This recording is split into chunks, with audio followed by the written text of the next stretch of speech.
রহস্যময় অরণ্য। রাহাত দাদুর দেওয়া পুরনো মানচিত্রের রহস্য কখনো বুঝতে পারেনি।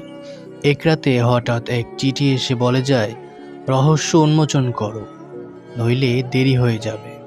এভাবেই শুরু হয় তার যাত্রা।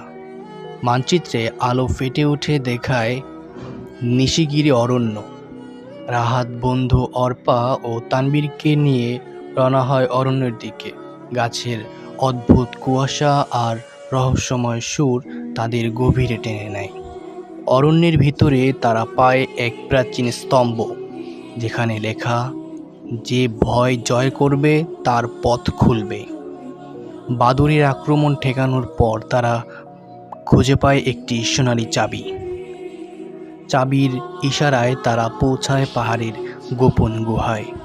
ভেতরে প্রাচীন চিত্র, রহস্যময় সিন্দুকের ইঙ্গিত আর কর্কশ এক কণ্ঠ ভেসে আসে। কে সাহস করে এখানে এলো? অন্ধকার থেকে বেরিয়ে আসে অরণ্যের রক্ষক।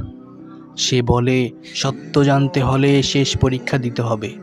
তিন বন্ধুকে দাঁড় করানো হয় ভয়ঙ্কর এক মায়াবৃত্তে, যেখানে প্রত্যেককে নিজের ভয়কে জয় করতে হবে। অর্পা অন্ধকারকে জয় করে, তানবীর আগুনকে পরাস্ত করে, আর রাহাত দাদুকে হারানোর ভয় কাটিয়ে ওঠে। পরীক্ষায় তারা সফল হয়। রক্ষক তাদের হাতে তুলে দেয় প্রাচীন সিন্দুক খুলে তারা খুঁজে পায় দাদুর লেখা ডায়েরি। সেখানে লেখা, আসল ধন হলো সাহস আর বন্ধুত্ব। তিন বন্ধু বুঝতে পারে অরণ্যের রহস্য মানেই তাদের ভেতরের শক্তি খুঁজে পাওয়া।